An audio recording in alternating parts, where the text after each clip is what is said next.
మంగళవారం మరో 3,000 కోట్ల రుణం 17 నెలల చంద్రబాబు పాలనలో ప్రజలపై అప్పుల భారం కూటమి ప్రభుత్వం వచ్చాక దాదాపు 2,27,000 కోట్ల రూపాయల అప్పు. అప్పట్లో చంద్రబాబు ఏపీ అంటే అమరావతి పోలవరం అని చెప్పుకొచ్చారు.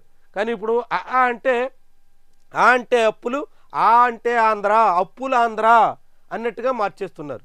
చూడండి ఎలాంటి పరిస్థితి. అప్పులు అసలు మంగళవారం వస్తే అప్పు చేయకుండా ఏ మంగళవారం అయినా మినహాయించేస్తారా అని ఎదురు చూడక తప్పని పరిస్థితి వస్తుంది. ఒక్క నెలైనా అప్పుల జోలికి పోకుండా గట్టెక్కేస్తారా అని ఆలోచించాల్సిన పరిస్థితి వస్తుంది.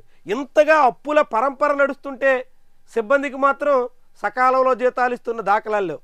చంద్రబాబు చెప్పారు 1వ తారీఖునే మేము వచ్చి జీతాలు ఇచ్చే పరిస్థితి తీసుకొచ్చాం, జగన్మోహన్ రెడ్డి ఏమో ఎప్పుడు జీతాలు ఇచ్చారో తెలిసేది కాదు అన్నట్టు చెప్పుకొచ్చారు. మరి ఈ నెలలో నవంబర్ నెలలో రాష్ట్ర ప్రభుత్వ ఉద్యోగులకి 1వ తారీఖున జీతం ఇచ్చారా? పోనీ 2వ తారీఖున ఇచ్చారా?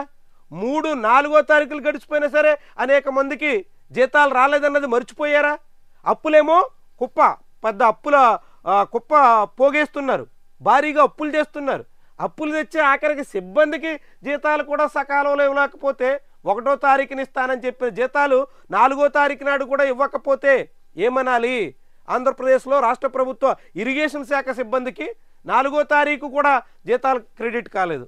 నిన్న మంగళవారం అప్పులు వస్తే ఈవేళ బుధవారం జమ చేస్తారేమో అన్నట్టుగా మారింది. అప్పులు వస్తే తప్ప జీతాలు ఇవ్వలేనటువంటి స్థితిలో రాష్ట్రం ఉంటే ఇక ఏ విధంగా సంపద సృష్టించినట్టు?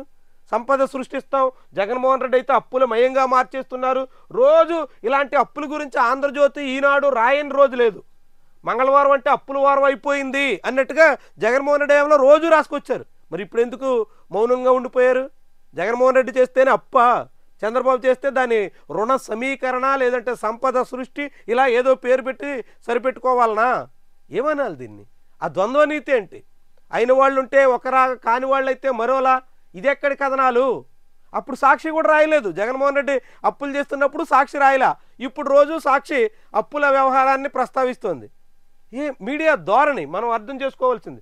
అప్పులు ఎప్పుడెప్పుడు ఎంతెంత తెచ్చారు అనేటువంటి విషయాన్ని చాలా క్లియర్గా బడ్జెట్లో అప్పులు 1,40,200 కోట్లు. ఇంకా ఈ ఆర్థిక సంవత్సరంలో మరొక 4 నెలలు గడువు ఉంది.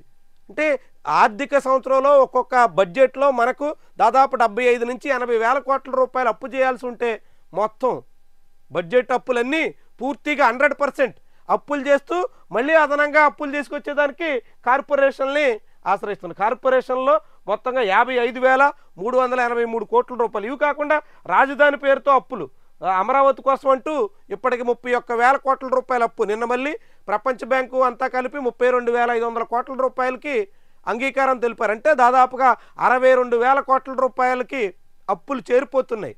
అంటే అప్పుల పరంపర ఎంతగా సాగుతుందో, ఎంత పెద్ద మోతాదులో నడుస్తుందో. చంద్రబాబు ఏడాదిన్నర పాలనలో 2,30,000 కోట్ల రూపాయలు అప్పులు చేర్చేశారంటే అప్పులు ఎంత పెద్ద స్థాయిలో నడుస్తున్నాయో మనం చూసుకోవచ్చు.